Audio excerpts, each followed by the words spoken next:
네, 김영환입니다. 오늘도 같이 말씀 묵상하겠습니다. 빨리 용서받는 방법이 무엇일까요? 바로 용서를 구하는 거죠. 변명을 하다 보면 더 질타를 받고 신뢰를 잃어버립니다.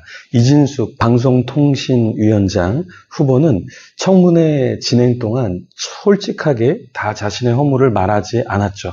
법인카드 공방만 지속되었고 국민들 마음은 더 불편하게 되었습니다. 우리는 신앙 안에서 내가 죄인이다 이렇게 고백하는 것이 사실 성숙한 것이죠. 왜냐하면 주님이 나의 죄를 사하심으로 내가 죄를 용서받는 것이고 온전해지는 거잖아요. 내가 의롭다 한다고 해서 의로워지는 게 아니잖아요. 하나님의 진노가 우리를 넘어서게 하는 것은 우리가 피를 의지하는 거죠. 모세가 이스라엘 백성들을 출애굽할 때 문에다 양의 피를 발라라 이렇게 이야기했죠. 그래서 그 피를 의지할 때 백성들이 죽음의 기운에서 넘어갔던 것이잖아요. 마찬가지입니다. 오늘도 예수 그리스도의 피를 의지하는 자가 용서를 받고 어떻게 됩니까? 구원을 받게 되고 의로운 자로 칭해지는 것이죠. 바울은 1장 20절에 이렇게 우리가 하나님의 심판과 복음을 몰랐다고 핑계하지 못한다. 그러니까 빨리 하나님의 심판과 복음을 알고 회개하기를 원했죠. 왜냐하면 창조 때부터 지금까지 하나님이 계신 것을 우리는 다 알 수 있고 어떻게 해요? 자연을 통해서 우리의 양심을 통해서 하나님의 말씀을 통해서 우리가 알 수 있다라는 거죠. 그것이 우리를 하나님 앞으로 돌아가게 하고 우리는 그러한 하나님의 부르심에 반응해야 하는 것이죠. 1장 23절에 바울은 우리에게 이렇게 이야기해요. 썩어지지 아니하는 하나님의 영광을 썩어질 사람과 금수와 버러지 형상의 우상으로 바꾸었느니라. 원래 하나님 우리에게 좋은 것을 주셨는데 우리가 바꿔버리는 거죠. 마치 어렸을 때에 깡냉이 장수 아저씨가 깡냉이를 줄 테니까 뭘 좀 가져와라. 그러면 집에서 쓰는 후라이팬도 주고 좋은 어떤 수저도 주고 이렇게 깡냉이와 집에서 쓰는 아주 괜찮은 물건을 마구 바꾸잖아요. 왜요? 가치를 모르니까. 하나님의 영광을 썩어질 사람 그리고 금수와 버러지 형상의 우상으로 바꾼다라는 거예요. 여전히 우리도 그렇다라는 것이죠. 우리의 학교, 직장, 결혼, 미래, 성공, 명예, 재물 이런 것들이 우상이 되어서 하나님의 영광과 바꿔치기 하는 경우가 많다라는 것입니다. 예전에 한 친구와 이렇게 집에 가면서 대화를 나누었는데요. 그 젊은 청년 친구는 자신의 고민이 무엇이었냐면 정말 열심히 하나님 앞에서 살고 싶은데 그러지 못한다는 거예요. 근데 이야기를 들어보니까 하루에 한 끼를 먹으면서 또 열심히 성경도 보고 헌금도 하고 신앙생활을 위해서 신앙 서적도 읽는데 자기는 잘 못하는 것 같다. 이렇게 이야기를 했습니다. 성경을 읽지 않는 게 문제인데 성경을 읽으면서도 자신에게는 여전히 뭔가 부족하다. 이렇게 이야기하는 것을 보면서 얼마나 감사했는지 모릅니다. 사실 이 지체는 부족한 것이 아니죠. 더 겸손히 더 주님을 따르고자 하는 열망 가운데서 자신이 거기까지 미치지 못하는 것 같으니까 이런 고백을 하는 건데요. 우리는 어떻습니까? 여러분, 우리는 신앙생활 하면서 내가 조금 더 부족해.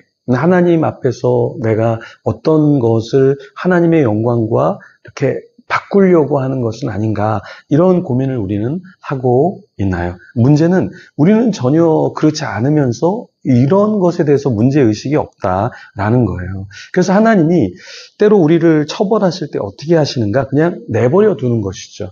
사도 바울도 그래서 하나님이 그냥 우리를 내버려 두신다 이렇게 이야기했습니다. 바울이 28절에 오늘 본문에 이렇게 얘기해요.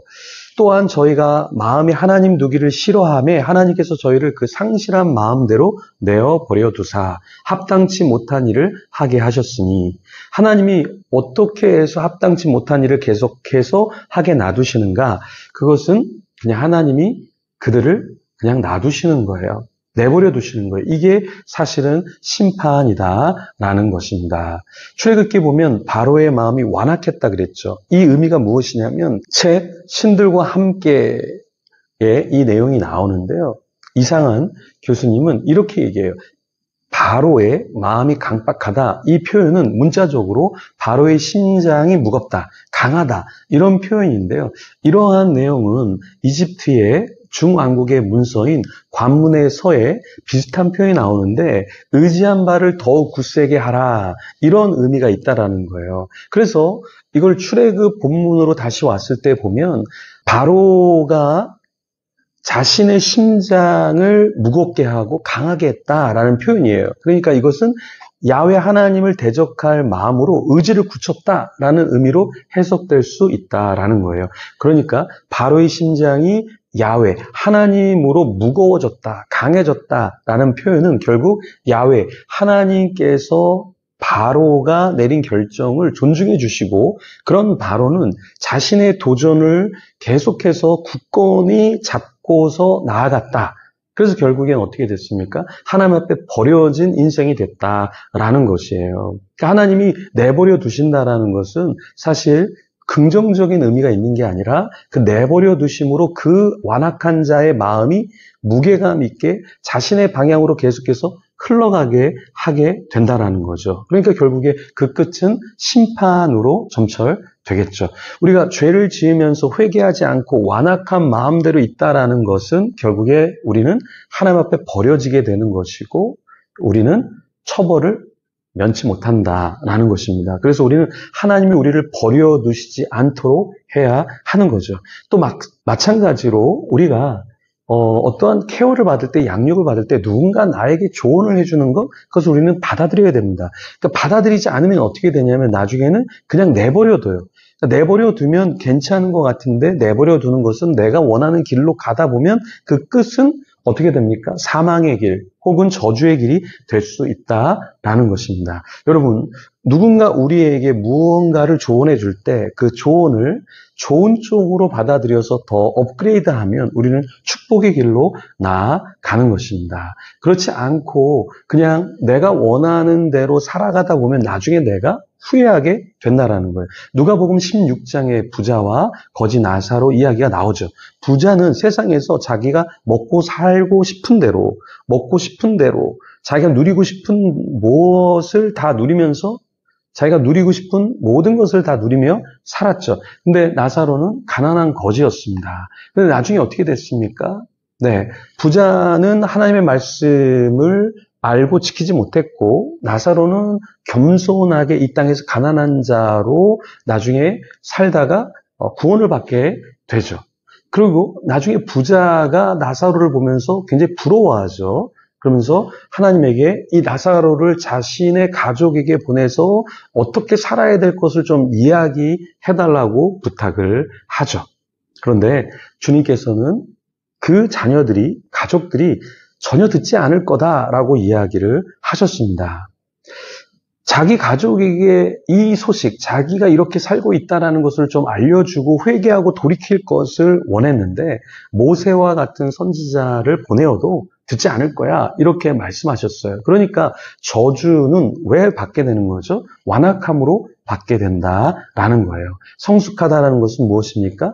부들부들한 거예요. 주님이 말씀하시면 네 주님 제가 고민하겠습니다. 네 주님 제가 용서하겠습니다. 네 주님 제가 사랑하겠습니다. 네 주님 제가 더 겸손하겠습니다. 완악하지 않은 것이죠. 그래서 우리도 축복의 사람이 되려고 그러면 부드러워야 돼요.